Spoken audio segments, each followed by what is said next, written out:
Flip man, it's the flip man. You want some money in your hand? Flipping houses without credit or your cash.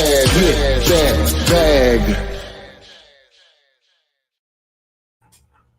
Boom for the welcome for this special Flippinar live on a Friday.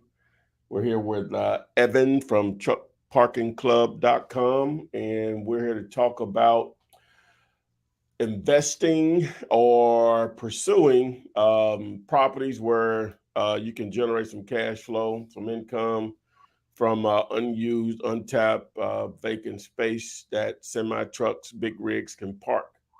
And so we've put some stuff out there the last couple of weeks, and we've gotten a really good response.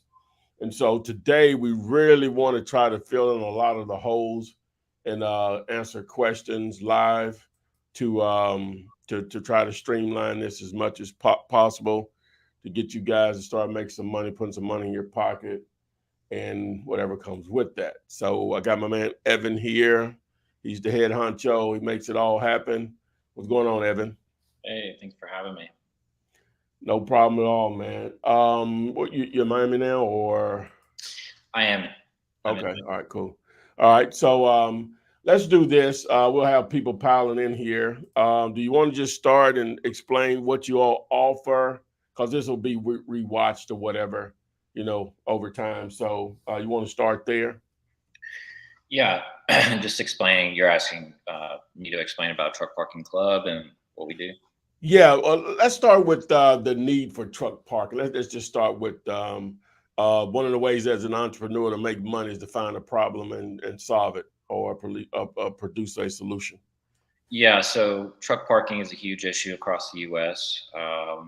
The number that floats around is that there's 600,000 spaces, a need for 600,000 spaces across the U.S. currently. That another number is for every 11 trucks on the road, there's one parking space. So there's a huge need to add more truck parking, more formalized truck parking across the U.S. And there's plenty of space. So just, finding locations that could be adequate for truck parking can make a huge dent in helping solve the truck parking shortage. All right. So now, so we can just get into your service and how you're making that an option for truckers to try to solve that daily problem that a lot of them run into. Yeah. So I have a company called Truck Parking Club, where easiest way to think about it is an Airbnb for truck parking. We help truckers find and reserve truck parking all across the U.S. We have 112 locations currently. And we also help landowners and business owners monetize their extra space, whether that's a trucking company with extra space in their yard, or it's a real estate investor with, an empty lot, an empty gravel lot, or an empty parking lot that isn't currently being used. So we really help facilitate that transaction, run the entire back end, customer service, billing, reservation management, marketing, payment processing, and make sure that relationship runs smoothly. We've really automated the truck parking business from the back end. Okay. All right, cool. So what we'll do is ideally, how I got involved, just to give you some backstory on that, is I've been looking into it since I guess 2021 when I looked it up, when I met Rafiq, and one of his friends mentioned that they do that. And so it struck my interest. And over the last, I guess, 2 years now, I've been looking into possibly either buying or leasing a space, and it, for whatever reason, they didn't happen, which I'm sort of glad that they didn't, because here we are. I think this is a better opportunity for myself and you guys to leverage this platform that Evan and his guys have put together. And so what truck parking cash flow is offering is support to help you guys start to generate these opportunities for yourself by simply reaching out to property owners on, in a lot of cases, just unused space that hasn't had anything going on with that property for 10 plus years, and you've passed by it for years. Something needs to go there. Your mind, even if you're aware of real estate, something needs to go there. So we may have a solution for you. All right. So what we'll do is we'll answer questions that come in the comments. But what I've done, because we're trying to make sure we're as efficient as possible as we speak on my site that I'm, offering the training, I've added an email address. A phone number will probably be added before this is over. As we're shooting this right now live, I got my web guy there. He's overseas, so it's going to be a little delay. But anyway, it should be done before we probably finish this today. So now you can reach out to me directly, and we're not sucking up Truck Parking Club time on stuff that I can be answering or my team can be answering, so we can get it to a point where it's ready to be, that location is ready to be uploaded to their platform and being reviewed to see if it's something that, will work for their guidelines or whatever. So I got a few people in here already. I think I have one question here from somebody named Bombshell. And he says, what's up with the parking club? I work for it. I work for a team making calls. Okay, so how could I? Their question is, I had when they speak to an owner, and the owner saying the city won't allow it. Is that something they can still pursue, or is just automatically dead? Yeah, it's a tough one. I would want to know a little bit more about the situation, but if you're going into it and the municipality is already saying no, probably not a hill you want to try to climb. Correct. Or a mountain, probably, that you want to climb. I don't know if I would recommend wasting resources on that. There's a lot of space out there that's adequate. I wouldn't be going to try to change that municipality's mind. I would probably just keep moving. Correct. All right. So we got Wanda. Her question is, what determines the fee to truckers? I think that's a confused. There's really no fee to truckers, but as an operator, I guess she means an owner. As the operator, how often are we paid? So I guess first, what's the fee to the owners of the property? Yeah, so I'll kind of tie that in. We don't like Airbnb had. I mean, they did in the past. I think they're trying to fix it now. Like tacking on fees to the person booking. We don't do any of that. So when it says $20 per night, it's $20 per night to the trucker. There are no, fees tacked on top of that. And then as far as the property, we call them property members. They get a cut depending on their split. And in the terms of operators, if you're acting as an operator in the middle, that split is going to be determined by you and that property member. You guys are going to determine that. We're not going to determine that. Truck Parking Club has a 30% split for handling all of our back-end services, customer service, and I'll just go through it again: customer service, reservation management, payment processing, marketing of your property, our network. We have a nationwide network of truckers that use our app every single day. So we bring that, and then you negotiate whatever fee with the property member. But I mean, I think the common numbers that are being thrown out is anywhere from 30 to 50% that goes to the property member, and then you take whatever split that is there. So you basically have 70% to work with, right? I think that's a great way to put it. Yeah. You got 70% to work with. So however you and the owner of the property split it up, you have 70% to work with. Yeah. Right. And then payment. I remember there. I think there was a part to that question where, Yeah. How it says, as the operator, how often are we paid? yeah. So our system is completely automated. So let's say $100 goes in, $70 is going to go out to the property member, typically on a 2 to 3 business day floating basis. So the money comes in, Stripe, our payment processor, processes it, and then it's automatically ACH'd out. This is not a process where we have like a bookkeeper in the back room, like going through all this stuff. It's just all automated. It comes in, processed, it goes out. So you're getting paid after every payment. That's how we operate currently. It's possible we'll go to like on a weekly basis in the future, but as of right now, it's 2 to 3 business days. Okay. All right. I'm not sure how to pronounce the first name, but the last name is Johnson. Is there a way to check zoning before you contact the owner of the property? Yeah, so there are tons of websites typically. I mean, it depends on how rural you are, and I think Ty, you can definitely answer this one as well, right? It's depending on the municipality. Most of them at this point, you're going to be able to look up the zoning online and see and um, know if the zoning fits. And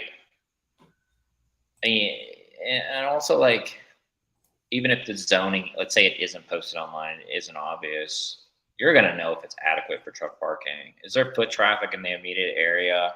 Is the property being used for commercial uses, like right next door?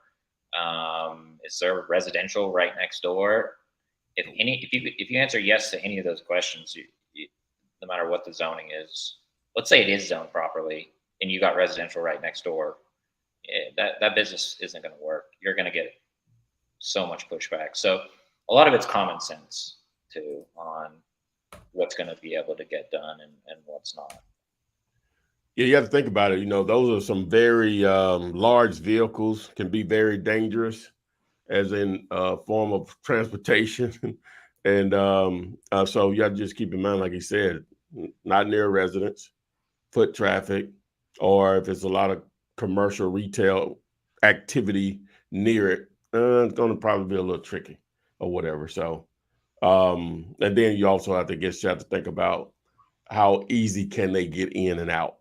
Exactly. Probably one of the biggest things. All right. I would add to that while we're on that topic is one thing I see though on occasion is a lot of these centers in the back already have truck parking of some kind. In the back of these centers, a lot of times there are truck parking spots. They're just not formally truck parking. They may be a place that Johnny that lives down the block um, parks a truck or something. But there's possibilities in the backs of these retail centers that there might be a few spots. I would never recommend anything in the front of active retail centers, but possibly in the back, there could be a case to be made for a couple spots in some of these places. All right. So we have, well, that was a similar question. So from MK, he basically asking about zoning again. All right. All right. So Bombshell asked another question. When a property says no trucks allowed in plaza, does that mean it's pointless to ask an owner about a possible partnership? Well, now we are talking about a vacant property in most cases here, so you can go from there. Yeah, I mean, if they've already got signs up and stuff, yeah, I mean, I don't. That was my understanding of the question. I don't think that's anything you want to mess with, and Correct. I just wouldn't. It's just going to be, even if you got it done, it's going to be a huge pain, and there's a lot of space out there, so I wouldn't waste my time. All right. Well, we're started answering that right now, but what's the idea, MK Mitchell? What's the ideal location? I think someone brought one, right? Like that I thought was very, very good. Extra space just outside a warehouse that wasn't being used that you could easily get in and out of. That there's always gonna be people around. in the sense of operations and maintenance people, and so there's a presence of people in the industrial sense. So it's not just like a dead end, you know, location, but empty lots outside of industrial properties where you have trucks going in and out. So you're going to get some business that way. Like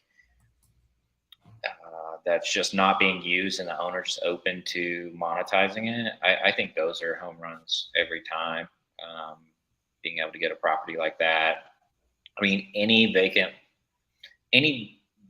like graveled or paved or concrete lots just off of interstates are always going to be winners.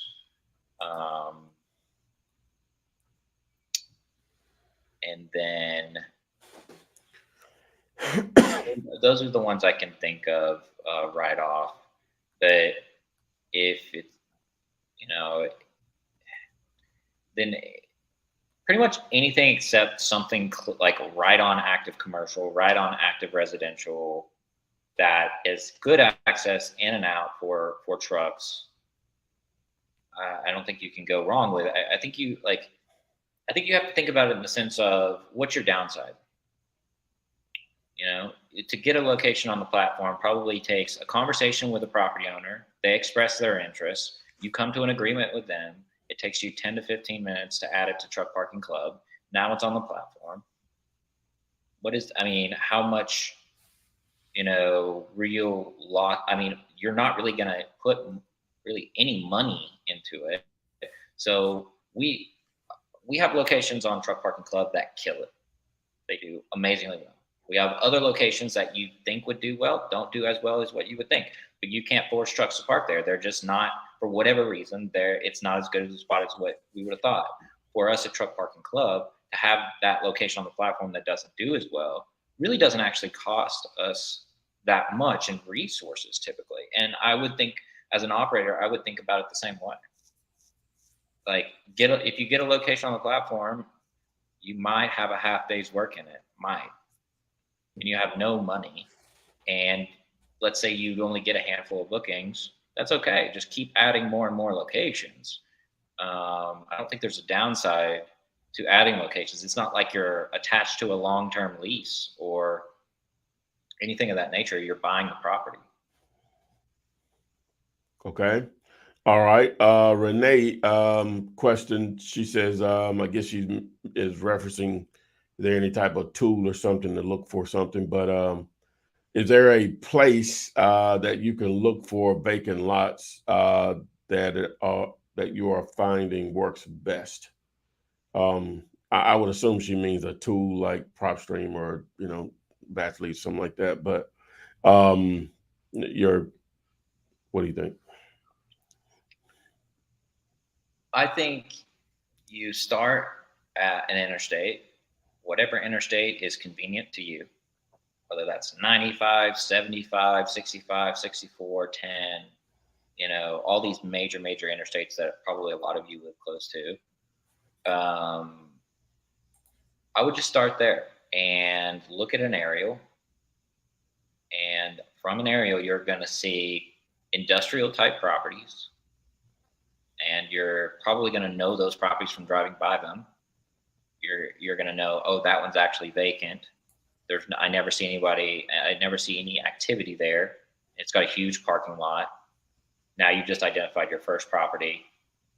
And from there, I would go through traditional methods of finding that property owner and calling them. Well, let me just say this. I pay a decent amount of money for a tool. Well, Reonomy. Use me. I'll send me the address. I'll send you the owner's numbers. Right. I'll send phone number. So now if you can get it on your own, that's fine or whatever. But if not, just reach out to me. info@truckparkingcashflow.com. Send me over the address and I'll shoot you the phone number on it. Yeah, but that's how I would get your first one. Is something convenient to you. You're not driving 2 hours to go see it. Something that's close to you, close to the interstate, that's vacant, and it's highly likely the property owner wouldn't mind making some extra money on it. That's how you're going to quickly find your first property, get your feet wet, understand how the negotiation between you and the property owner is going to go. Negotiation maybe even is a strong word, because if it's the right property owner, they're going to just want to do something with it. They're going to be like, okay, yeah, I can make some extra money off this. It's making me nothing, and you're going to manage the whole thing. Sure. So that's what I would do to find a property. I wouldn't get. What? Go ahead. What if you're in a rural area, not near a freeway? It's amazing, man. Like there are major arterials. I don't know if that's the perfect word, but in almost every city, even small ones. So I'm from Kentucky, and there's some roads called 90, 127, 111. None of you have probably ever heard of any of these roadways, but we have locations on those roadways just because I know people in those areas, and they were easy to add. So the major roadways near you, and where the trucks are traveling at because you pass them on the road every day. They're headed somewhere because there's a warehouse back in the middle of nowhere. And it's crazy. There are lots that exist that you can find and add them to your platform. In rural areas, you're going to have no friction. If someone has extra space, they're like, yeah, sure, sounds great. And they get bookings. We are getting bookings in these like super rural areas. It's honestly, I can't believe it sometimes, like how we are getting bookings. So I wouldn't, if you're in a rural area, I guarantee you probably know someone that lives down the road from you that's on kind of the major road that goes through your city. Work a deal with them, add it to the platform. Typically, those are going to be the easiest ones. There's going to be very little friction in those scenarios because they probably know you or they know of you. It's going to be an easy conversation, and it's no cost to add it. I mean, it's not going to cost you anything. I would just try to add as many as possible. There's no cost to add your location to the platform. There's no cost for it to stay on the platform. So if you add a location to the platform in a rural area and it never gets a booking, you're out a half a day's of work. So that's how I would think about it. I think this is a volume game. I don't think this is let's find one perfect property and not mess with any others. I think add as many as you can that fit for good truck parking, that you think would be a good fit and could get some bookings, and you add as many as you can. I think that's how you win. I mean, that's how we built the business.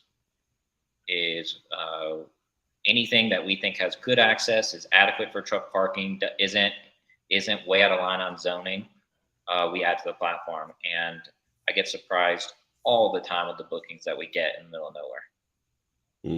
Okay. EW said, what's the name of your app? It's what their app and website is truckparkingclub.com, and they do have an app, Truck Parking Club. All right. So we have Ms. Darden here says, okay. So I should have read it. I should already have read it. Hello to all. If I have a property owner and they're willing to allow the truck parking, how do we get trucks to know this space is available to them for parking? So here you go. The floor So our company, Truck Parking Club, it's the largest network of instantly reservable truck parking in the U.S. We have thousands of truckers that are coming to our site daily looking for truck parking. And that's how you will, truckers, drivers will find your property once it goes on our platform. So we have had properties come on our platform and get bookings within hours. Where we add a location, and just from the organic traffic that hits our platform every single day, bookings start happening.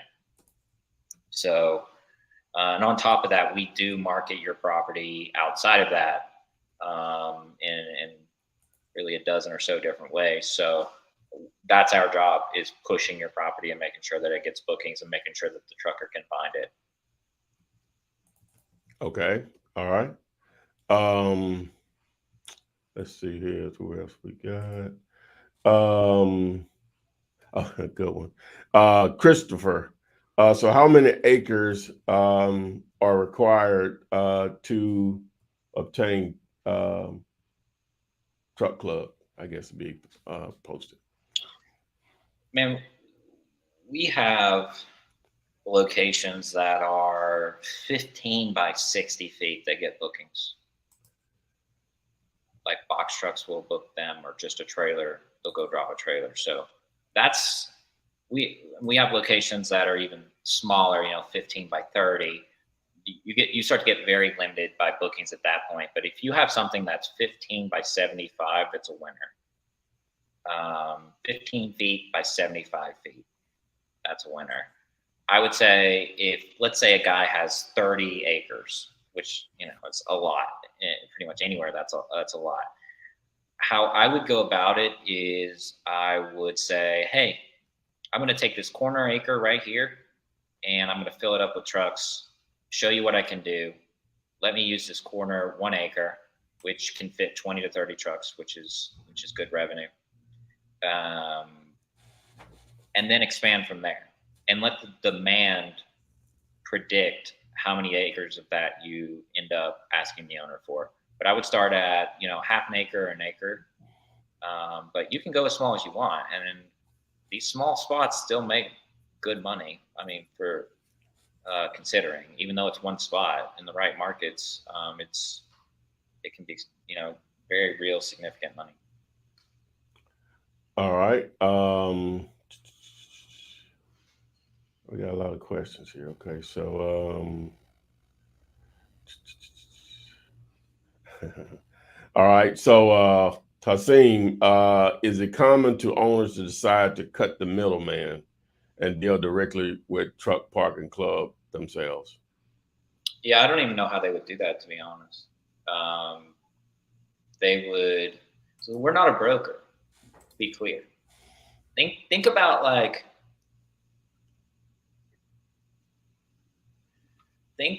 okay.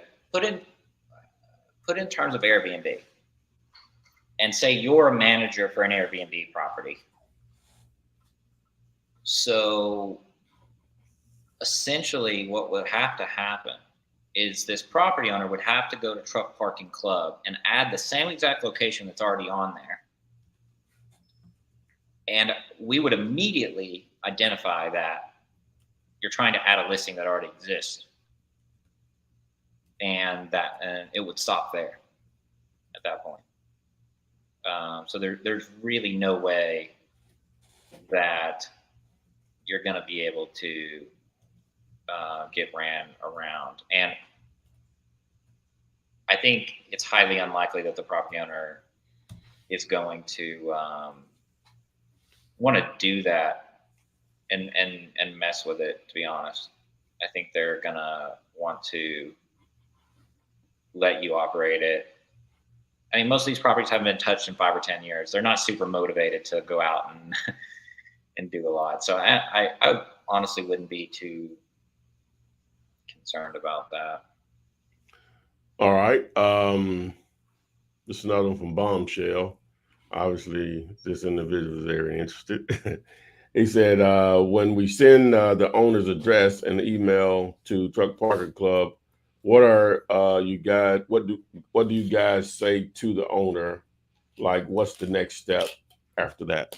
Yeah, it's not how it works. As the operator, you're going to add the location. We're going to have no contact with the property owner.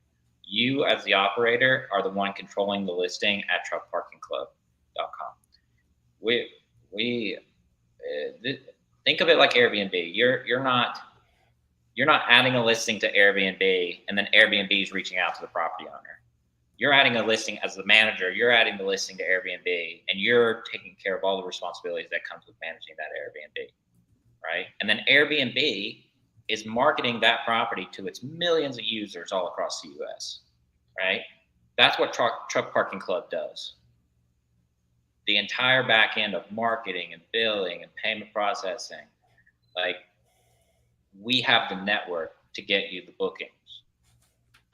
So we're not a broker. When a listing comes in, we're not taking that listing and then going around a middleman and calling the property owner or something. Like that's not even in our processes. That there's no one on our team that would ever do that because that's not our business. Um, so I wouldn't. Yeah, I don't really think, and sending us addresses isn't even something in our processes either. You would just go add your location, just like you would on Airbnb. You just go add the location. There's a button in the top right hand corner that says add your space. You go there, add your space. It typically takes about 10 minutes, putting in the information about the property, and you're done. It's not like you email us or message us an address and then we put it on the platform. That we have an automated self-service model where you do it yourself. Okay. All right. So Denise, hello to you. Christopher, Andrew, thanks for joining us. All right, Louise, are there any areas in the U.S. that are more in need of spaces? Great question. That's a great question. Orlando comes up often, and I used to live there, and I haven't made any headway there, but Orlando comes up consistently, over and over and over.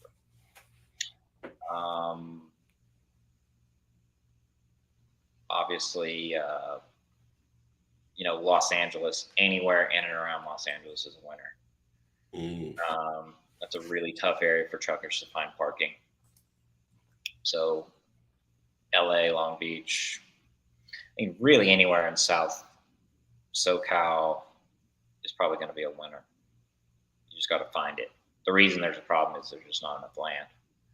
So SoCal's a winner. If anybody lives in SoCal, you find a dozen properties in SoCal, and you operate them, you're gonna do really Wow. well.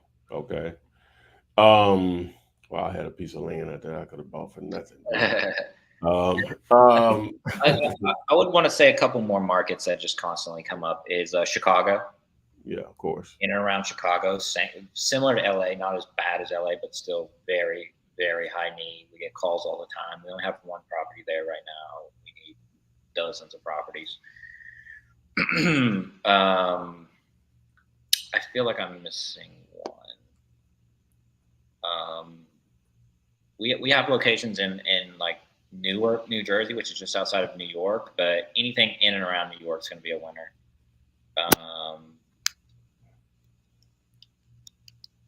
South Florida is a huge problem, but living in South Florida, it's a tough market to get into for sharing economy type businesses. So yeah, that's what I would say. All right. Reginald, what about vacant Walmart space? Yeah, I mean, it's probably a no-brainer as long as the property owner's in. Okay. All right. Sometimes Walmart may still own. A lot of times they don't. So they're not in the real estate business per se. All right. So okay. So MK Mitchell, interesting question. What type of landscaping what type of landscaping should a purchase? I'm not sure what he means by that. Should I have myself, or is it smart to have? I'm not sure what he's asking here. If you could rephrase that, MK, I think it's going to be a good question, but I'm not sure what you're asking here when you say what type of landscape. That's what's throwing me out. Should I purchase I'm not sure what you're saying. Please rephrase it. All right. Again, someone asked how many acres are required, so you explain that. Do you need well, Andrew, you're asking a question that's not related to this. You're asking about wholesaling vacant land. That's not related.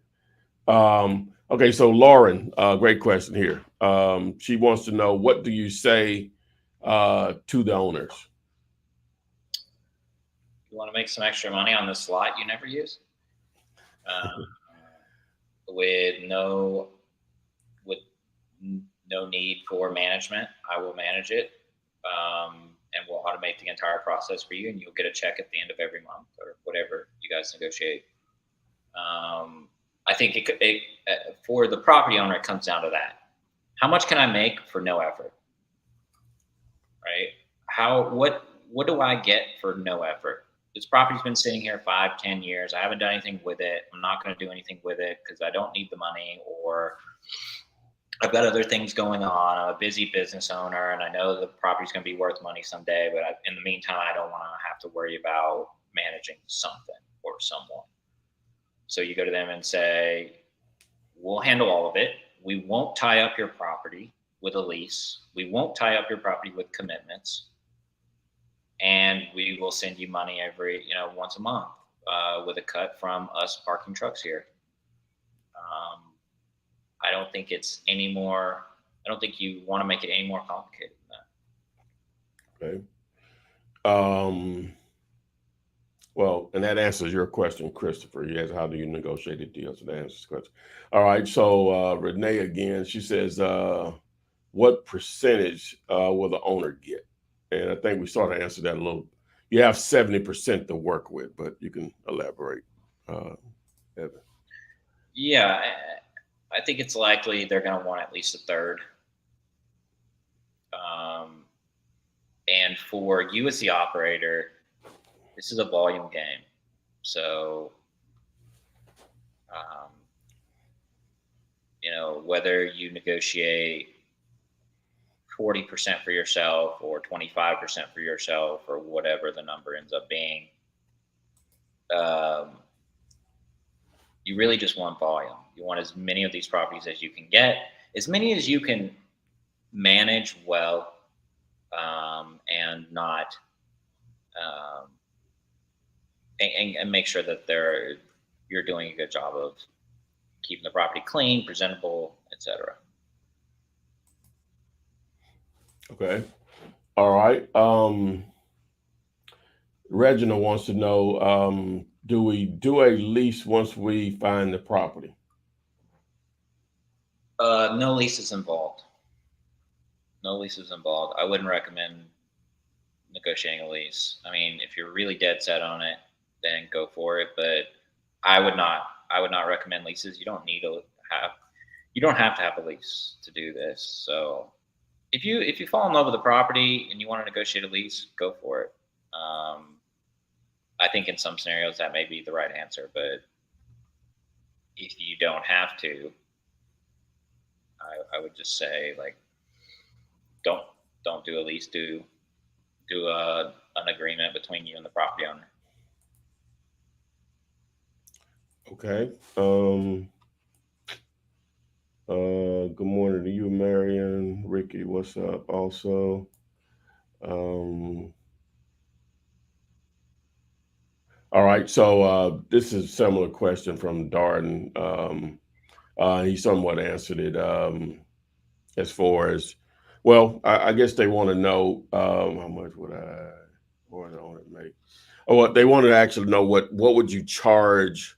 How do you know how to determine a fee to charge the truckers to park? Yeah, so we'll give you suggestions on that at the approval of the property. So we internally vet every single property, and you'll have a conversation with me or someone on my team about that property once it gets through the system. You can also just do a little bit of market research and see if there are any other locations that have paid parking in the area. And you can also look at properties on truckparkingclub.com and see what pricing is in other markets that may be similar to yours. It is highly likely we will have a property in a market similar to yours or down the street from yours or whatever the case may be. So you're going to get a good indication from just looking at truckparkingclub.com on what people what property members are charging. Okay. MK says, so you are saying run it like an Airbnb, partnering with the owner of the land, if not purchased myself. Yeah, exactly. So you're doing a revenue share model with the property owner with no leases or commitments. That's what the property owner is going to appreciate, is that you're not tying him up and he's not having to manage it, because he's probably waiting on a big offer from someone, an industrial REIT or whatever. And it's just sitting there and he doesn't want to mess with it with anything else. He doesn't want to tie it up in a lease, because then he won't be able to sell it, or he'll sell it for less. And he doesn't want to sell it until he gets a big offer. So for him, when you come in and say, I'll give you a third of all that comes through and for parking trucks on this property, you don't mess with any of it. I manage the property. I make sure it stays clean, presentable, and that you get your cut at the end of the month. You know, for some of these, for the right guys, it's a no-brainer, and they're like, sure, I'm in.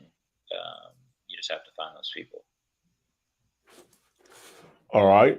What's the this is from Wanda. What's the recommended miles off the highway would you suggest? As close as possible. As close as you can get is always going to be a winner. Oh, she added to that in a rural area. We sort of went through that earlier, Wanda, but she added on the second question. Yeah, it would just be your major,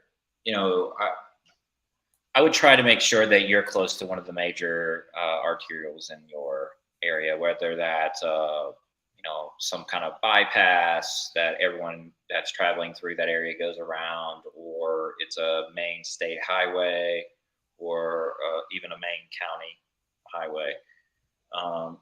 Anything past that, probably not gonna work. May not work for access reasons. The roads may not actually accommodate large semis. So I would be very cautious.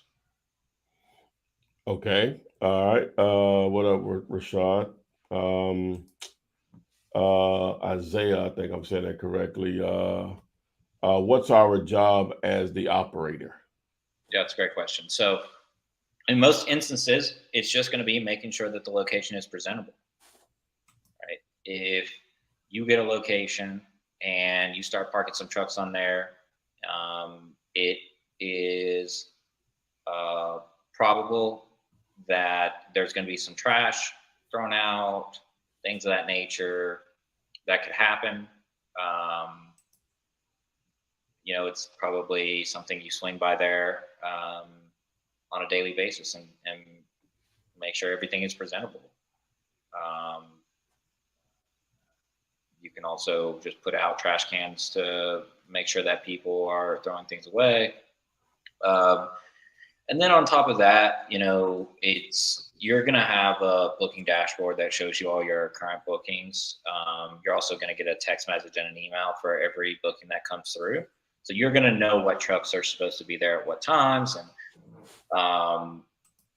outside of that, if there's people parking there illegally, I would, we don't condone any being hard on truckers or trying to get them towed or trying to get them booted. It's like a soft warning of if you see them in their cab, like, hey, this is paid parking. Sorry, go to truckparkingclub.com and pay. We're managing this location, or it's a simple sheet of paper that essentially says this is managed parking, and you need to book it at truckparkingclub.com. And really, outside of that, there really shouldn't be anything more complicated than that, because in most scenarios, these guys are just trying to find a decent place to park and then get on down the road in 10 hours or 34 hours, depending. Um, that's really all you're going to do. And if you get a killer location, yeah, it may get a little more intense than that, but you're going to be making so much money that you're going to be like, okay, I'm going to hire this person on to manage these things. And that's, you need to worry about that when it happens, not necessarily now. All right. Gorilla Flippers. How do we locate the property owners of the property? How do you locate the property owners? It's just like what you would do in a residential deal. You would go to that property appraiser, find the name or the LLC, then look up the owner of that LLC, and then search their number. Some of these places are going to have some kind of for sale for lease sign out. That if it's not the broker, then call that.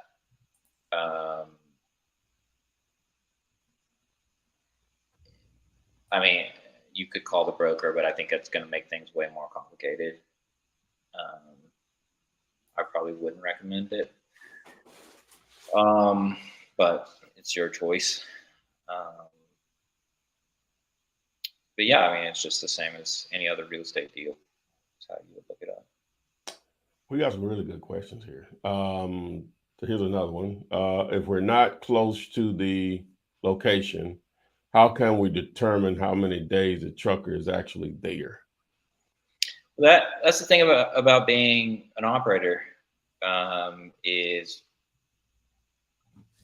you are taking on the role of managing that property, which isn't that intense, but you're going to have to get creative about the ways that who's there. If you don't live, within a reasonable distance, you're going to have to determine.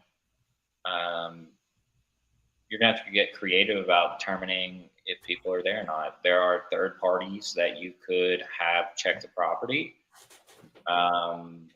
There are tons of third parties that would do that for you, whether that is a local management company or someone or tow truck companies would check the lot for you.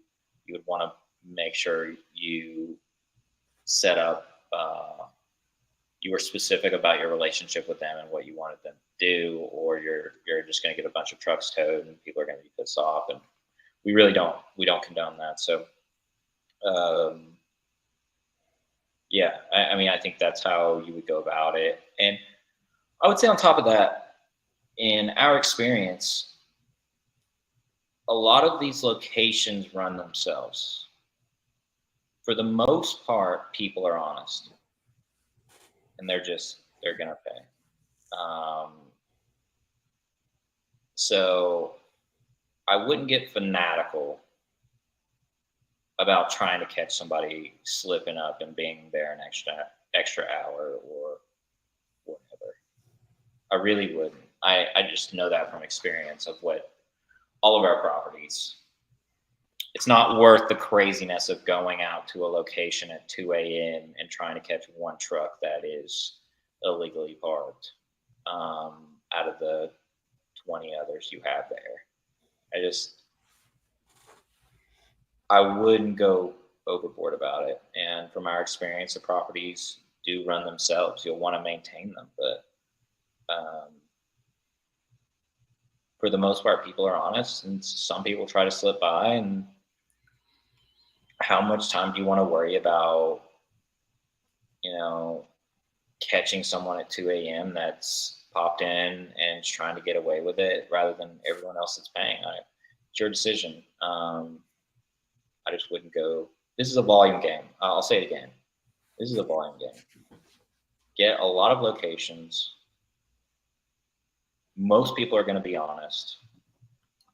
You're going to drive yourself crazy trying to find the one truck that is trying to avoid paying you rather than focusing on getting as many locations as possible. I would be much more focused on just continuing to add locations, making sure that you check the properties adequately, to make sure everything is flowing. And I just keep adding more locations. I wouldn't get crazy about finding someone parked illegally in the middle of the night, because when you have up your signage, which is another thing we should talk about, that we can send you signs for your location that make it very, very clear that this is pay to park and reserve your space at truckparkingclub.com. And outside of that, I wouldn't worry too much about it. I know people that own dozens of they're truck parking operators, in the sense of they manage secure yards across the U.S. And I think a lot of them in certain areas would tell you that they run themselves.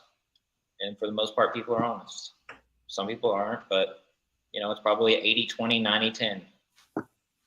So what do you want to waste your time on, the 10% or getting more locations that you can make the 90% on? That's how I would think about it. Okay. Christopher, question. So I pay the owner? Yeah, you have the relationship with the owner. Truck Parking Club is going to pay the operator. In this scenario, if you don't own the property or if you do not lease the property, and you're functioning as an operator, the money will go to you, and you will have the obligation, based on the agreement you have with that property owner, to disperse them the money in whatever means you guys have agreed upon. Okay, Lauren, she said, what are our responsibilities to manage that? But I think we sort of went over that in a couple of questions back. All right. Something positive vibes. Is there a set fee to list, or is it a percentage? Yeah, it's a percentage. So Truck Parking Club does 30%. And for that, we're handling customer service. We're handling reservation management, payment processing, billing, marketing your property to all of our truckers on our network. So we're really handling the entire back end that would take probably at least one person to two people to hire to manage the property. We're automating that entire process for you. Okay.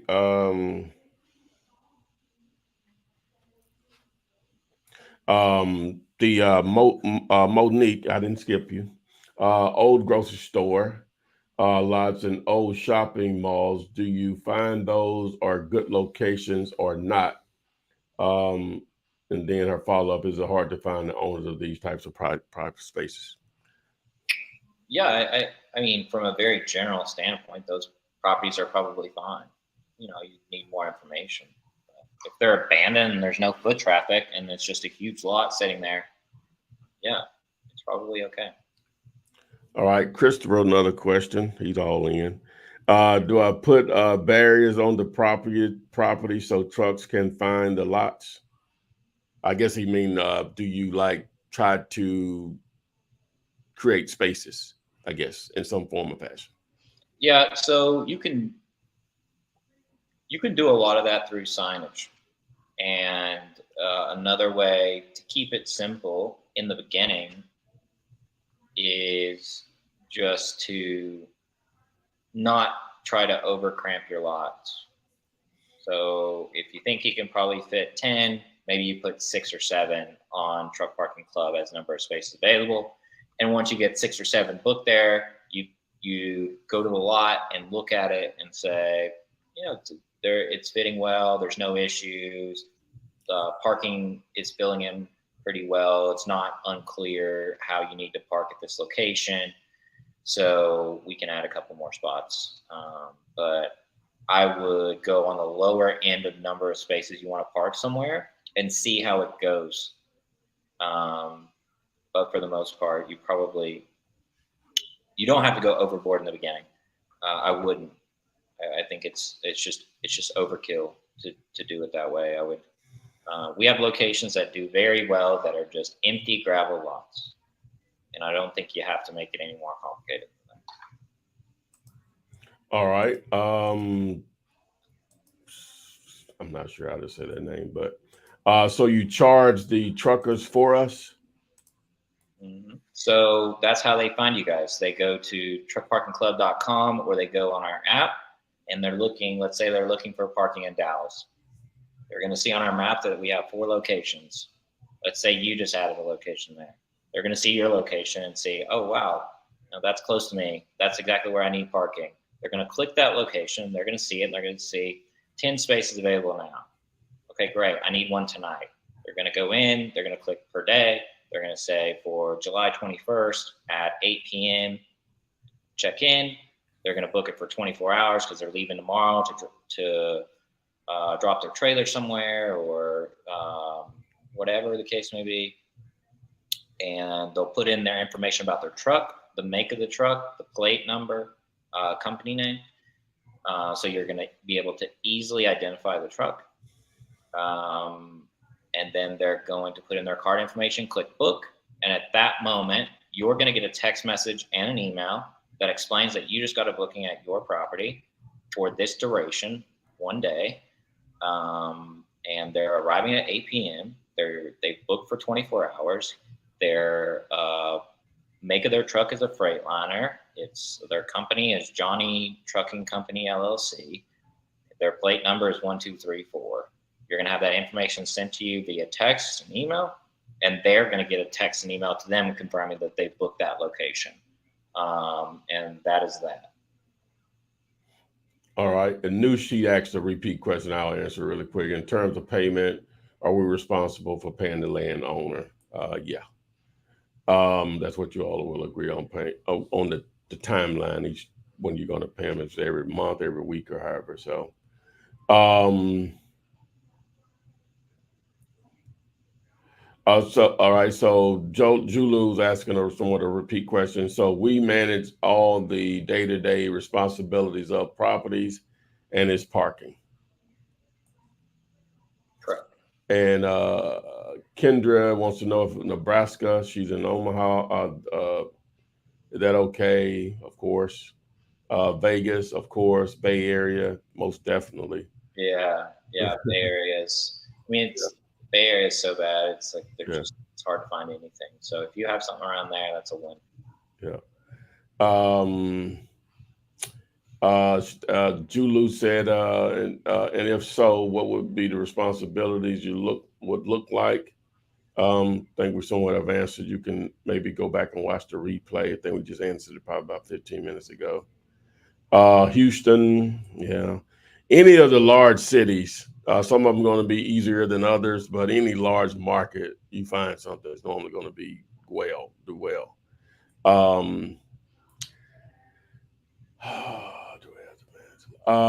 Kendra, she asked that question again. Again, Kendra, we went into detail a little early on that. I think you may have saw it though. How about Southeast Florida? Yeah, for sure. All right. Absolutely. It's a huge problem in South Florida, especially Miami. But even as you head north up to like Fort Lauderdale, Jupiter, Delray, West Palm, there's a need anywhere in there. You're probably gonna do well. Okay. Dreams Made Alive said, "What's the ROI on this? What figures are we looking to expect quarterly?"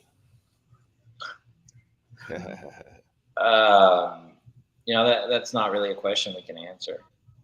We have people on our platform that have made tens of thousands of dollars. We have people that are approaching 6 figures made on this platform themselves. So you can make real money doing this. You can make significant money doing this. So I think it's a volume game. You get as many locations as you can. The more locations you get, the more money you will make.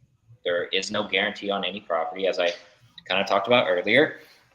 Sometimes we get properties that we're like, man, this is never going to get a booking, and they start getting bookings. And then we have other locations that we think are winners, and they don't get any bookings. So you can't predict where a trucker really needs to park with today's data. There's not a heat map in real time that's going to tell you exactly where the parking is needed today or the next month or whatever. So Um, I would think it more in terms of getting as many locations as you can. And I will say, if you score a good location, I can confidently say you make thousands of dollars a month. If you score a good location, Okay. I can confidently say that. But don't get mad at me because you think it's a good location, it's not, or you thought it was going to be amazing and it's not. But um, good locations will do well on a monthly basis. All right. Facebook user says, how close to the lot should we realistically live? Could this be done virtually after connecting with the lot manager? So, I mean, I think once you get the feel for it, yeah, you can manage a property virtually. We have property owners that have stuff all across the U.S. I think I would start with something close to you and get the feel for it. I wouldn't start if you're in Atlanta. I wouldn't start doing deals in Dallas. I wouldn't recommend that at all. I would start doing some in Atlanta, get your feet wet, understand what is going to be required for you as a person to manage these lots and do well. And then from there, if you want to go do virtual, then I think it's very possible you can do that. Just like doing anything else virtual, it's going to take a little bit different look at it, but you need to understand the basic workings of the business before you start trying to go all over the US doing it. All right. Does this lot, this is from Louise, does this lot need to be paved? So if the lot is gravel or asphalt millings, the lot is going to be adequate. It's going to be clear if it's a good spot for it or not. You're going to know. There's probably going to be trucks already parked there, whether that's the property owner's trucks or someone else parking there. So it does not have to be paved. All right. Children of the King. I missed it. How do truckers know there are parking spaces or parking places? I guess the availability, I guess. You have. How do you know there's parking places? I guess they missed a part of what you do. Truckparkingclub.com is a platform where truckers can find parking in different locations nationwide.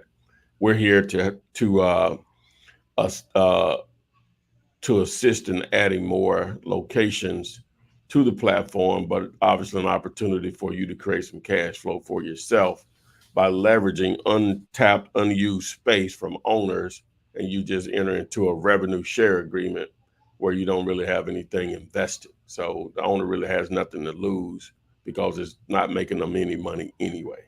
So Exactly. I think maybe he might have been referencing how does the technology know that, let's say you get a location that has 10 spaces available, or that's what you put on the platform that you think can park there. Our technology is going to keep up with the number of spaces available in real time. So if someone comes through and books 3 spaces because they have 3 trucks and they want it on a monthly basis or whatever, it's going to show 7 spaces available. And continue to keep up with that and count it down. Our technology will keep up with that for you. all right. Question been asked a third time, but I'll answer it because it's important. How do we find the owners of parking lots? Sometimes it'll be simple, sometimes it won't. You hit me up, just email me info@truckparkingcashflow.com, and I'll do my best to try to provide that info. So, all right. So Courtney says, I guess is it hard to give a money amount without knowing how well or bad a space will do right? I guess they're asking, trying to determine how much money they can make or whatever. It's almost impossible. Yeah, it's going to be difficult to predict, but I'm going to say it again, and I think it's kind of the mantra you got to keep like repeating to yourself is this is a volume game. You know, we have 112 locations ourselves right now, and if we had been in the business of just finding perfect locations, we'd probably be out of business. We can't predict which locations are going to be super successful. You have an idea, and there are obvious markets that do well: LA, New York, like someone said, the Bay Area, um, South Florida. If you can find anything, it's almost impossible. Um, the demand is so high and the supply is so low. It's very obvious you're going to do well there if you have a location that has good access.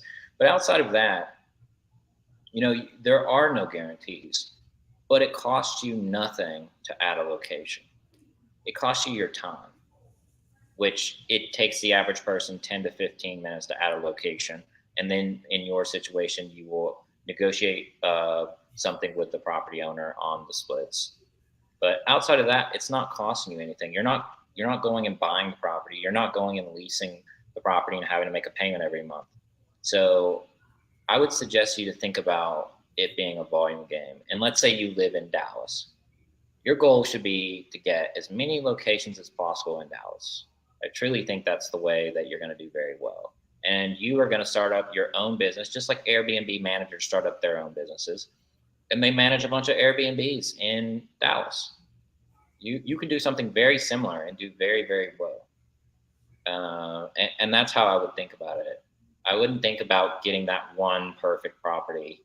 I would think, I know a property here, I know one there, I know one there, I know one there. I'm going to go talk to all of them, and maybe 2 out of the 4 will come let me manage their property. I'll put them on the platform. We'll see how they do. And I'm just going to keep trying to add more and more and more properties. And I'm going to try to have a dozen properties in Dallas.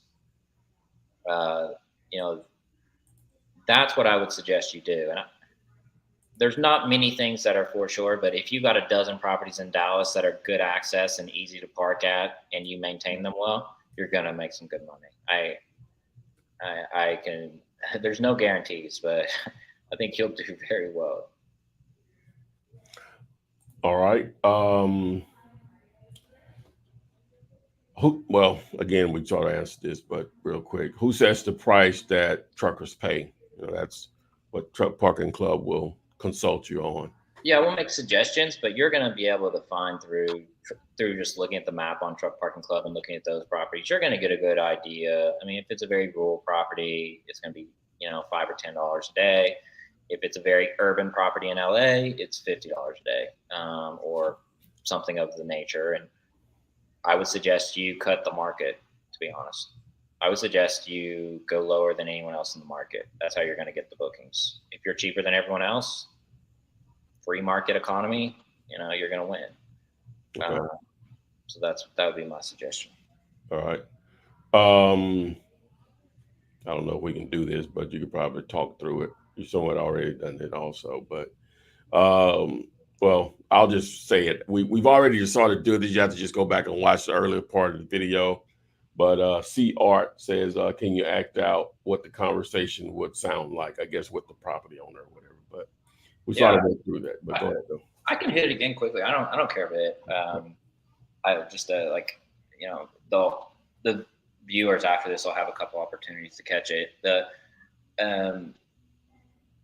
It's not going to be a super complicated conversation. In our experience, talking with, at this point, probably thousands of property owners, the property owner is either going to be excited about the opportunity or they're not. It's not going to be, this is not, it's a little bit different than your traditional follow-up, nurture, follow-up. I'm not saying don't follow up. I'm just saying our best properties came from someone who was wanting to do it then, right then. They're like, yes, I'm in, I'm doing it. I've added my property to the platform. Let's get this thing going today. And you will experience the same thing. You will get someone on the phone that has an empty lot somewhere that they haven't made a dime on in 5 or 10 years, and they keep paying taxes and insurance, and they're just burnt out. And they're like, oh, you can park trucks here and you're going to manage the whole thing and you're going to give me a third, I'm in. Sign me up. And those are the ones you want. And the conversation is really going to go, you're going to call them up and you're going to say, hey, your property, we believe your property is great for truck parking. We see, nothing's been done with it in a while. We would love to take your lot with no leases or commitments and park trucks on that lot on an as needed basis. And we're going to operate it. We're going to handle all the billing, payment, processing, customer service. We're going to manage the property, make sure it looks clean and kept. And we're going to park trucks here and we're going to give you a third. No leases, no commitments. You turn it off at any time. If someone comes in and wants to buy your property and you want to sell it, give us a few days to get the trucks off the property and shut it down on the platform. And there's no, there's no commitments on your part. We understand that you're probably just holding this thing to want to sell it in 5 or 10 years. And we can make you a little extra revenue in the meantime, and we'll take care of the whole thing. And they're either going to be super excited about that and say, yeah, let's do it, or they're going to be, I don't know, maybe not, or no.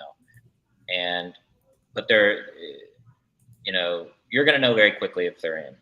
And if they're in, then they're a winner, and you add them to the platform and you start managing that property and you go on, try to find another one. Okay. All right.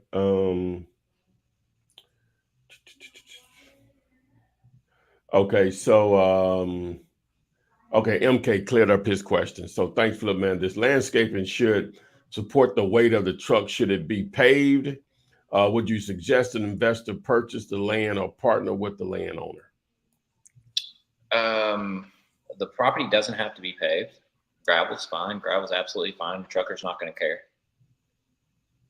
As long as it can support their vehicle, they're not going to care, and it's going to be very obvious if it can or cannot. Yeah. And as far as investing in the property, it's not what we do. It's not what we really. It's a whole other conversation where we're not looking at investing in any properties. We're looking at helping operators manage the property and take care of those things without having to lay out any cash and lease it or own it. Okay. All right. So Wanda has another question. So the landowner gets paid once a month or each time the spaces are booked. It was my understanding they would get paid differently. Okay. So you have to keep in mind, you have a property owner, right? Then you have an operator, and then you have truck parking club. You're the operator, and then you have the property owner, right? And you're going to have an agreement with that property owner on when they get paid. The operator is going to get paid from Truck Parking Club on a 2 to 3 business day rolling basis. Payment of $100 is going to come in. Truck Parking Club is going to take the 30 and send you the 70. And when you get the 70, you can, through your arrangements with that truck park or with that property owner, you can pay them whenever you guys agree. That's going to be something that you guys agree upon. Maybe you Venmo them after every single payment. I don't know. That's your choice. That is not a relationship that Truck Parking Club gets in the middle of. That is a relationship that you've created between you and the property owner, and we really can't tell you what to do and do not want to tell you what to do with that relationship. We just want to handle what we can handle with Truck Parking Club and help you get bookings and manage those bookings. All right. Even though we asked on part of the question, but the second part of it I think is good. Christopher, how do the truckers find the lots, and do I need to do anything so that they can access it? So they're going to find the property on truckparkingclub.com on the browser or the mobile app. And as far as accessing the property, let's say in this scenario, you find a property that has a gate and a gate code. So it's just the property is just sitting there. You find the property owner, and the gate code is just sitting there, and you've negotiated with the property owner, and they're like, yeah, here's the gate code. Here's how you manage it. You just handle everything. So in those scenarios where there's a gate code, we have the process automated to the point where that gate code, after paying for the booking, will be sent to that trucker. So if that trucker's in Oklahoma City headed to Dallas and they make the booking for your location in Dallas, they're going to get a text message with the gate code. So when they arrive, whenever that may be, they're going to know the gate code to get in because they've had it sent to them. So we've automated that process as far as getting in. And if there's any special instructions like pull to the left side of the lot or pull around, the building to the back side or whatever, all that information is going to be sent to the trucker that has already paid for that space. All right. Real estate agents with property, is that something, I guess a listed property, is that something we should look forward to? And if so, any recommendations on how to deal with them? That's from James Lewis. Yeah, it's a good question. You're gonna, it's the same scenario where you're gonna have to determine a relationship with that broker, I guess. But also, I think it could be a good relationship where you say to that broker, hey, I just want to help manage and park trucks here and let the property owner make some revenue while you're trying to sell it or while you're trying to lease it. I'm not trying to tie up this property from your client.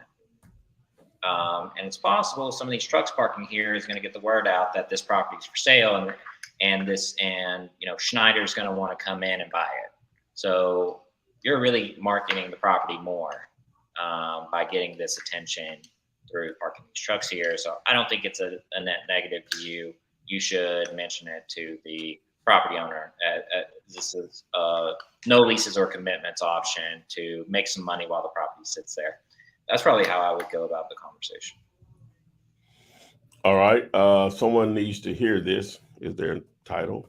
Well, we need to add signage or cones to indicate the designated area approved by owner. Yeah, so you can do that through signage. You can also do it on Truck Parking Club. Every single location has photos, and you'll see on some of those locations, we make it very, very clear where the truckers should be parking through the photos. So it's a combination of photos, signage. If you want to put out cones, by all means, you can do that. I wouldn't say it's necessary. I don't think any of our locations actually really use cones in any real capacity. But, if that's something that you think will help easier manage the property for yourself, then go for it. All right. Mike, I see your message. So yeah, that's fine. Just reach out to me. All right. Oh, and the phone number is added to the site now. So I know my guy was going to make that happen. So actually, we've gotten a couple of emails since we've been on already. So thank you guys. All right. So Dreams Made Alive. We are responsible for cleaning, hence why we get a cut. Okay, I guess he's answering somewhere in the cut. Get a cut month. Oh, okay. So he's asking if we're responsible for cleaning. I'm assuming, do we get a cut monthly? It's your location. But go ahead. Yeah, so you'll get the money ACH to you after every booking, automated through our payment processor. So the money comes in, our payment processor automatically divides it. Truck Parking Club gets its 30% cut. 70% goes to you as the operator, typically on a 2 to 3 day rolling basis. All right. So this is a good question. Really good one, I think. Not sure if this was asked or answered, and this is from Kingsway Network, but are we the operator responsible for upkeep of the property? If so, also what about property damage such as pavement damage or for instance? Yeah, so you are responsible for the general upkeep of the property, for the presentableness, right? Whether that's really just going to be in most instances, that's going to be trash. of any kind, right? You're going to have to be cleaning up. If there is trash, you're going to want to clean it up. You're going to want to possibly put stuff out to avoid having to pick up trash and getting truckers to throw it away themselves. Little things like that will help. But as far as quote unquote damage to the property, the owners of the property are going to be well aware that if you drive trucks on the property, there is going to get use. There is going to be use, right? I would say 99% of your property owners that you're going to be speaking with are going to be sophisticated enough to understand that when you drive a truck on the property is going to get wear and tear.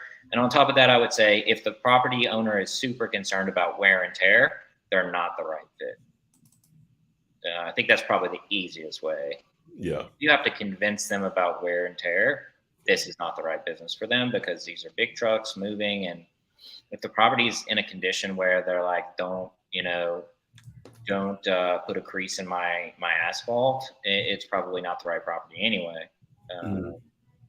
So I would probably just move on if the property owner's worried about that. Thank you, Wanda, for asking your question. Reginald, is security needed?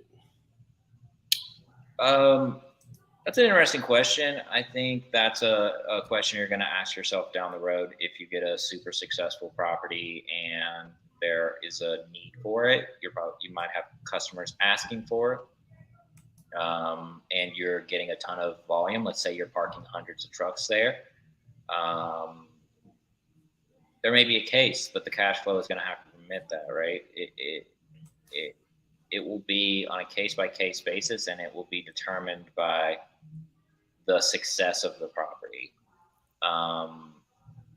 I would say not to worry about those things at this point until you do want to worry about them. But I mean, at the point in which you're hiring security, you're going to it's going to be a very successful location. But we have successful locations that have no security. So, that's going to be something that Truck Parking Club would be more than happy to talk to you about if you actually get in that situation. But there's not going to be a scenario where you need to have security when you're getting a location started. And on the site, it's going to ask you if your location has security. So when a trucker books it, they're going to see no security at this location. So they're going to know that this isn't a security guard type location. So if you have a high value load or something like that, you probably don't need to park there. So I wouldn't worry too much about it. All right. Here's another good question. You guys are killer.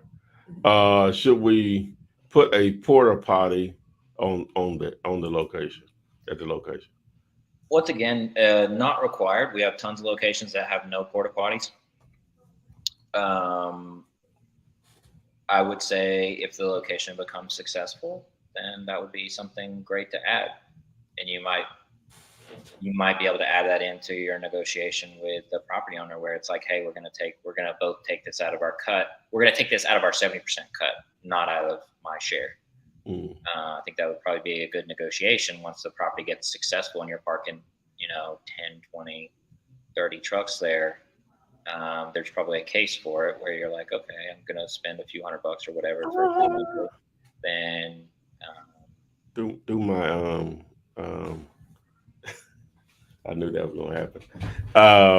I'll just you let Evan be the single one. Turn it off and turn it back on real quick. Matter of fact, just turn that other one on. That's why I got this other one here. how did that happen? Man, it just Yeah. and it's plugged up to the power or whatever, but hey, technology. And we're live, but it's cool though. People get it. Yeah, it's all right. Yeah, we're good. All right, so you turn that one on. I just need to. Okay, I got it. Yeah. All right, cool. Yeah. That's what you have me here for. Yeah. That's why I had you in here. All right, so you did good. All right, so All right, so let me see what we got here. I lost my place now. I was at 11:51. All right. You good on time or Yeah, I'm good. I can keep okay? going. All right. Okay. All right. So I'm trying to find a good starting point. We still got a lot of questions here. Okay, here we go. Okay. So, oh, God, I want to just go to this because it was a really good question. Do we need insurance to do this? So, per our terms of use or our terms of service, um, the property owner and the operator and truck parking club are gonna be held harmless on liability. You know, does that mean that someone cannot sue you? No, you can still, anyone can sue anyone. So you're protected in that regard.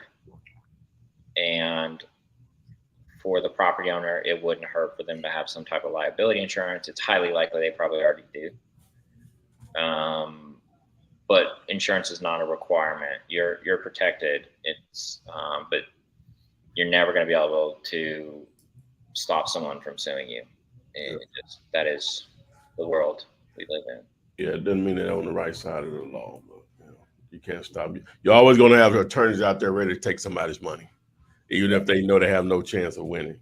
Yeah. So,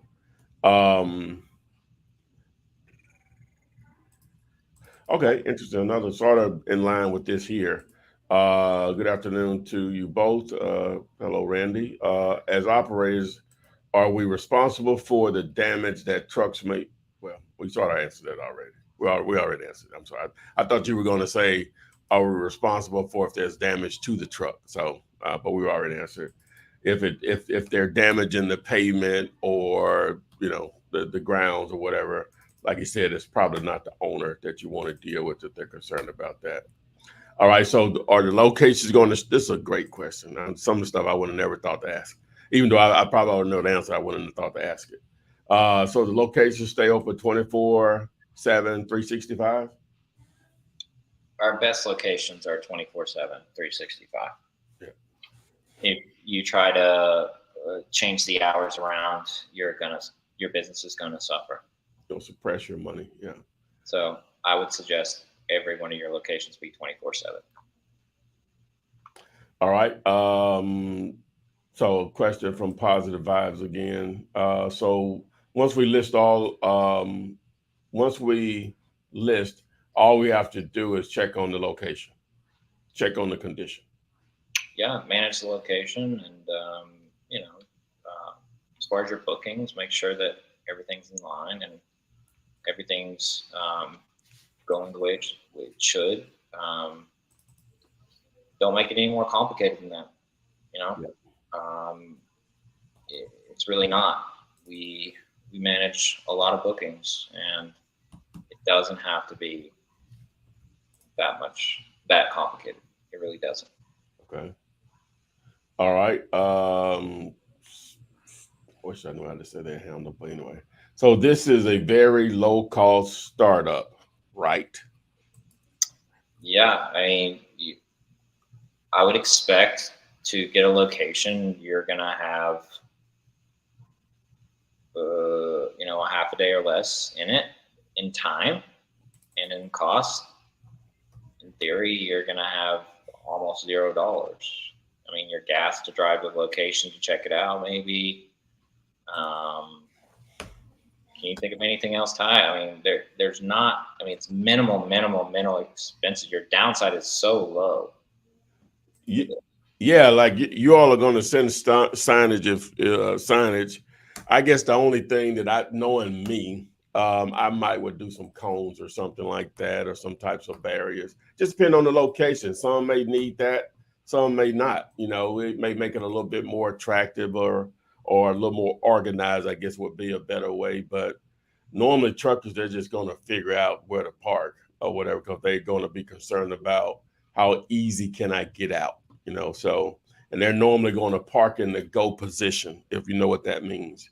That's why you see truckers always back in, because it's a safety thing. You know, most people, when they go to just Walmart or their job or whatever, most people park front end first, but really you should back in, because when you're in the go position, you just see better or whatever.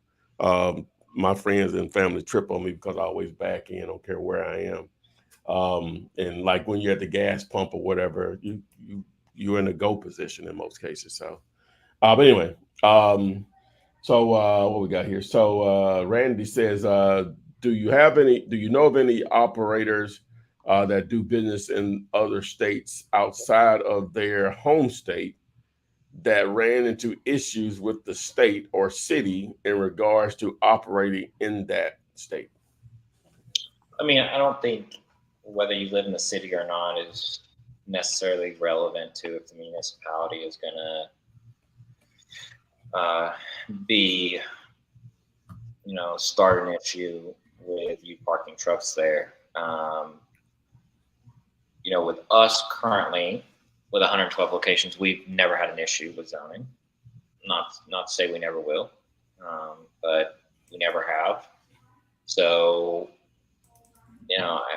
I think if you listen to the things we've talked about, as far as just choosing the obvious locations that don't have a lot of foot traffic, not close to active commercial retail, not close to residential, and it's just an empty lot, it's highly unlikely you're going to have any issues.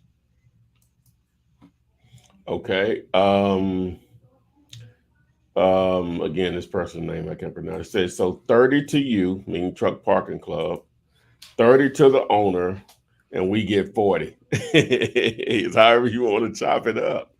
That equals 100, but it's just however you can negotiate. That's where your negotiating skills are in play. But you want to, in my opinion, you want to make the owner feel it was worth their while, because you're doing a volume play or whatever. That's hopefully not your only location.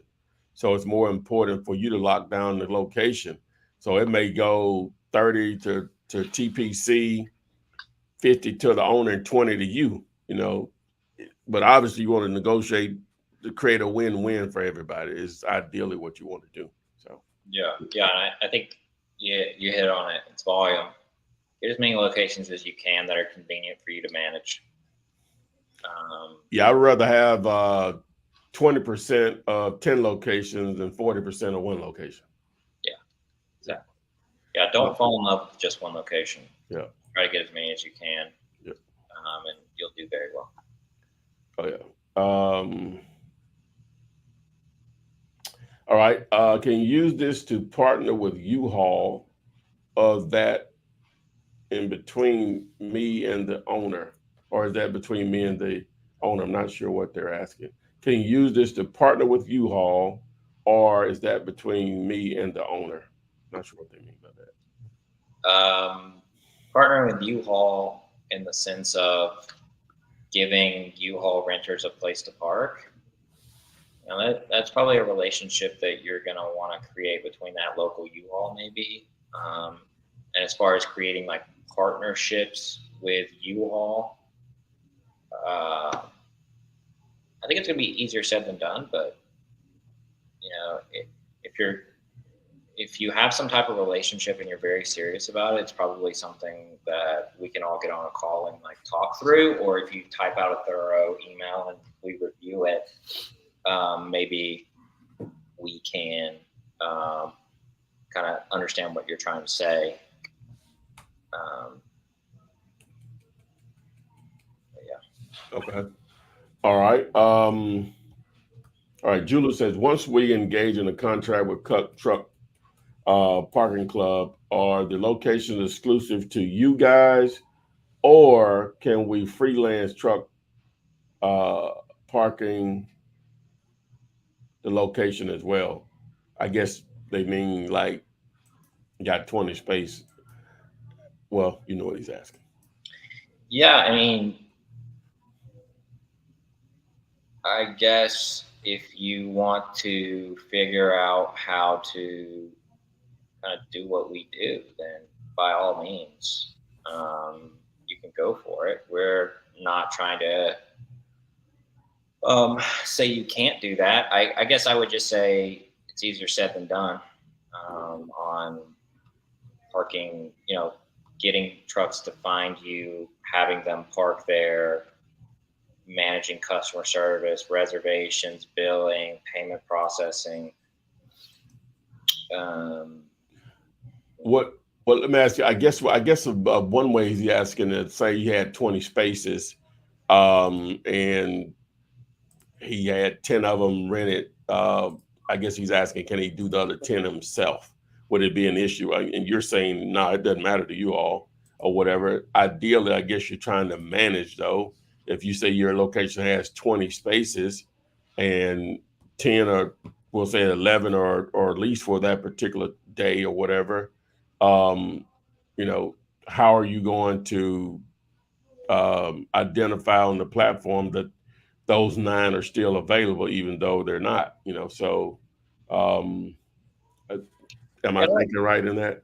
Yeah, I think, the interesting part that you have to think about that question is saying that you think you can get trucks to come to the location, book, you manage them, you manage their reservation, you manage their payment processing, you manage their billing, and you distribute that money to the property owner for less than the cut that we take. And we just have scale and we're able to do it. But I think you're underestimating the value of the ease that we can provide on the 30% we take. You can try it if you want to go for it and try to work outside of Truck Parking Club. By all means, you can try to do that.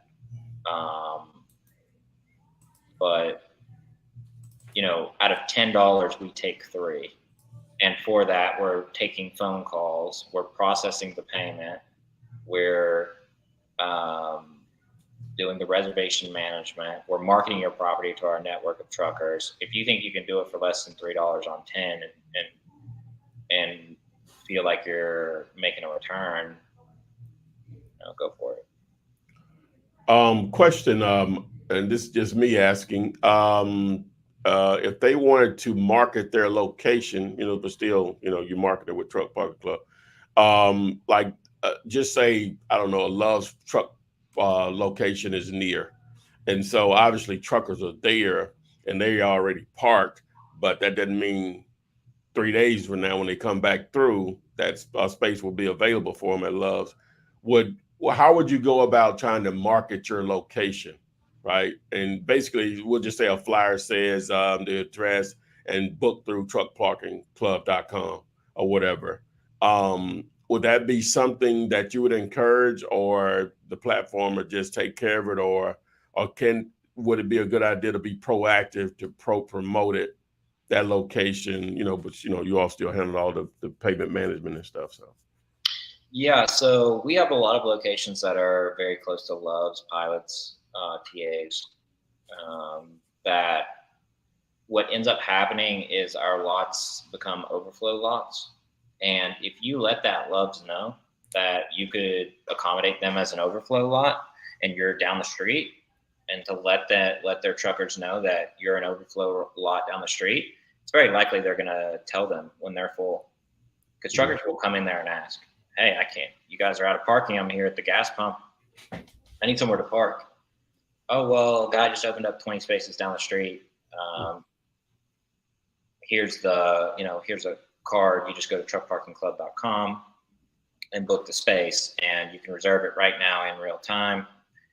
They're not going to give a great sales pitch, obviously, but if you give them something that they can just give to a trucker when they're full, they will do that. We've seen it happen. All right. Success with Gigi. That's what's up. All right. What are the zoning requirements to be able to do this or do that? Yeah, it's going to depend on your municipality. It's, there's thousands of municipalities, and every one of them has their own zoning codes. And typically, it's going to be like a industrial type property. most instances, it's going to be an industrial type property. There are some cases where commercial may allow some type of truck parking, but for the most part, it's going to be an industrial property. Okay. Facebook, you just said, so this is like Airbnb minus fees. It's like Airbnb minus fees. We make money through the cut that comes through the 30% we take off of, let's say it's $100, we take 30 off of bookings that way. So the $100 is paid by the trucker. We do not add a fee onto the trucker. We take it from the property. In this case, it would be the operator and the owner. All right. Courtney Powell, can you advertise on social media that you are a host for truck parking? Sure. Yeah. I don't see why not. Yep.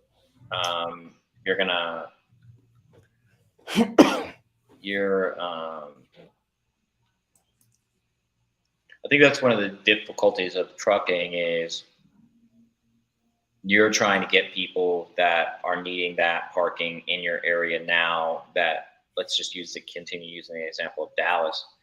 You've got a trucker from Atlanta that's looking for parking in Dallas, and you're trying to advertise to him on social media in Dallas. You know what I mean? So it's not as easy as just putting out a social media post in Dallas and getting parking. There are local guys that will book, possibly, but it's not always necessarily. I would say the majority of your bookings are going to be people traveling through. But I don't think it hurts. I don't think it hurts. I mean, dude, anything helps. One person sees it. I mean, it's worth it. Yeah. Oh yeah. All right. Let me see. Someone said Detroit, of course. Huge market. All right. Patricia, great question. Is this idea a franchise or your business? Yes, this is my company. I'm a co-founder and CEO of the company. There's no franchise. We started the company, and it's ours, and we don't do a franchise model. We've just been fortunate to build out this network where we have truckers all across the U.S. use us every single day in 112 locations, and have built a trusted brand among truckers across the U.S. All right, this is a good one here. What if trucks are already parking in a lot and the owner doesn't know anything about charging for parking?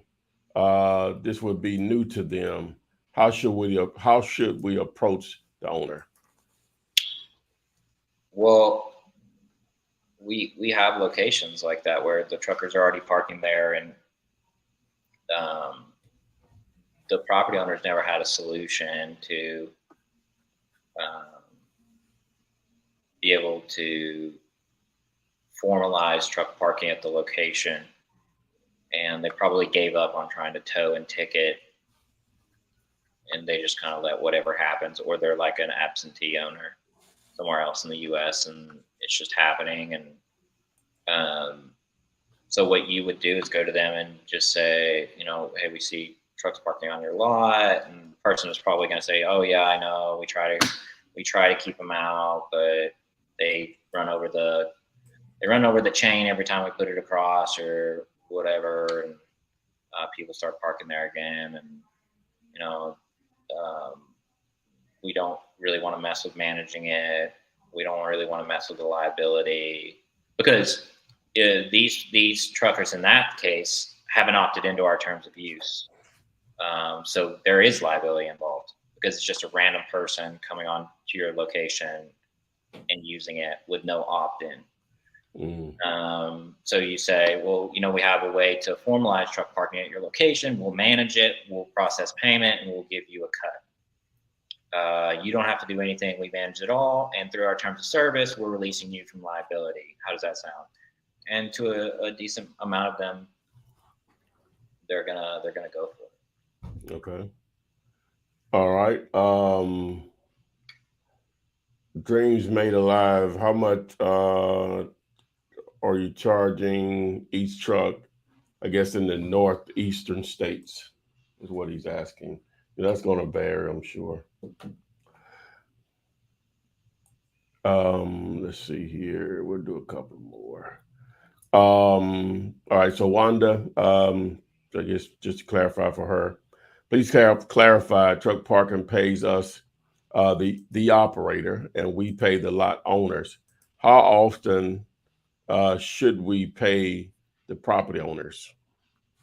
That's going to be up to you all. I would say as often as you can to keep the property owner happy, as often as reasonable. I would never go more than once a month. But whether it's a weekly, bi-weekly, or monthly, that's going to be up to you and the agreement you have with the property owner. So it's your call. Yeah. All right. Comment from Randy. As a OTR driver over the road, I do want to say on behalf of all truckers, thank you for solving these problems. This problem that has caused these issues for a long time has been a major problem to find safe parking for drivers. You're welcome, sir. We're going to try. Yeah, I appreciate that. I love, our business is built on bringing as much value as possible to the drivers all across America. That is what this business is built on. And that's, if we do not provide value to the trucker and what we do at Truck Parking Club, then we do not have a business. So everything from the customer service, we hire former truckers. If you call into our customer service, you're going to be speaking with a former trucker that understands the pains of finding parking and help you find parking and help you book. We do bookings over the phone. That's something else I don't think I've mentioned on this live.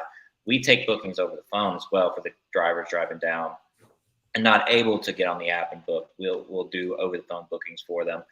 But that's what this whole business is predicated on: providing value to the trucker, finding them more locations, finding more available parking locations, finding them a place to drop a trailer for a few days so they can go get another load and make more money. And ultimately, in short, Truck Parking Club helps truckers save time and fuel by efficiently finding and reserving truck parking across the U.S. so they can get further down the road and save money while doing it.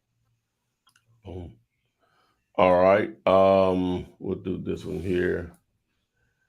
People now said, she said, Courtney said she was in Dallas. So yeah, that's what's up. Austin is good. It's definitely a good area. Miss Darden. All right.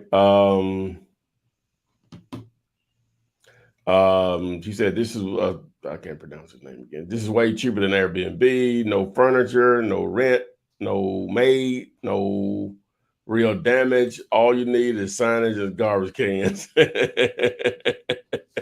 Yeah, see, I think that's the right mentality. Yeah. And with that, you can establish serious volume, right? Yes. There is no serious expenses here. It's about putting in the hustle to find the locations. And once you find the locations, and you have enough of them and you understand how to manage them well, and you have a process in place, you're going to be a winner. So I think that's a great, simple way to look at it. It's not complicated stuff. It's about getting out there and getting it. All right. Positive Vibe says, how do we get around telling the owner how much he'll receive for using his lot? That's part of the negotiation. That's the whole reason he's going to let you do it. Yeah, that's the whole reason he's going to let you do it. Positive Vibes is that there's going to be some money there for them to be made. You are in you're basically partnering with them, and you all are going to share in the revenue. You'll have 70%. So we're just going to use $20.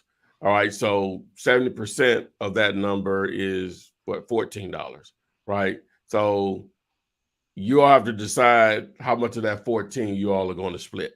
Whether you're going to do 35, which would be 50-50 basically. So 7-7, so you all have to decide on how it's going to be split. Now, of course, that's going to be just his location.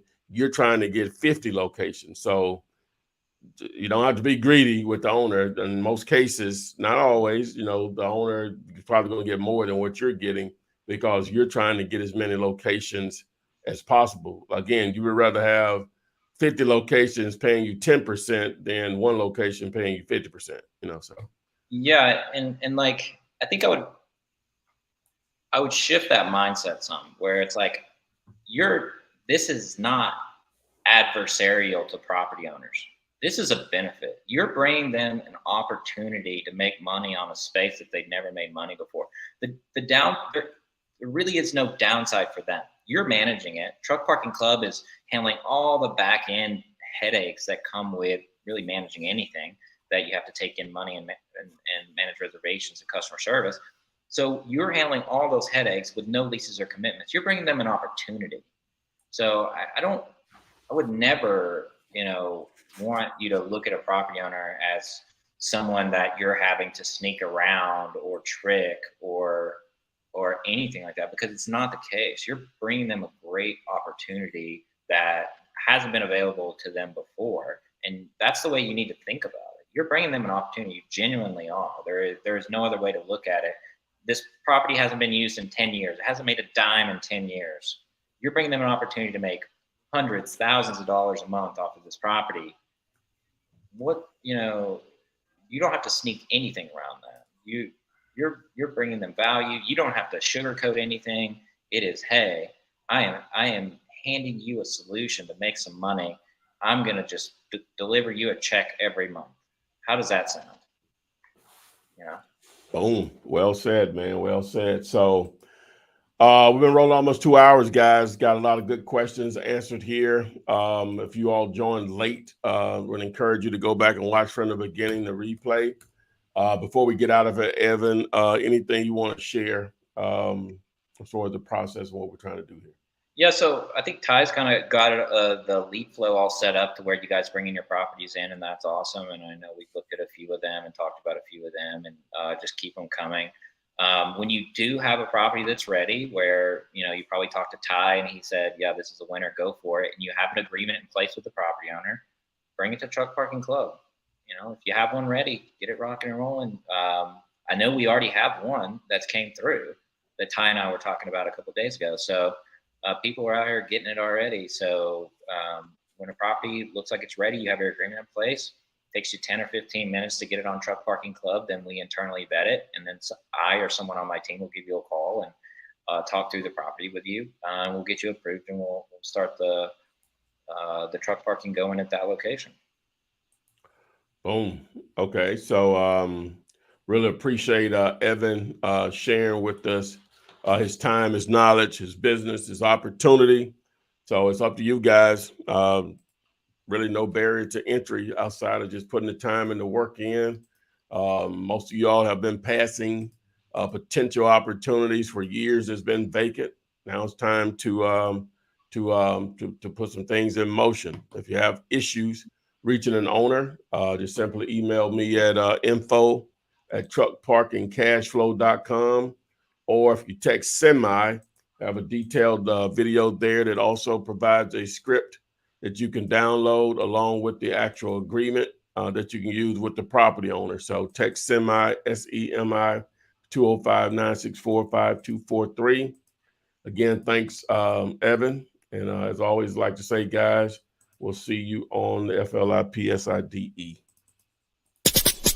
Flip man, it's the flip man. You want some money in your hand? Flipping houses without credit or your cash. Get that bag.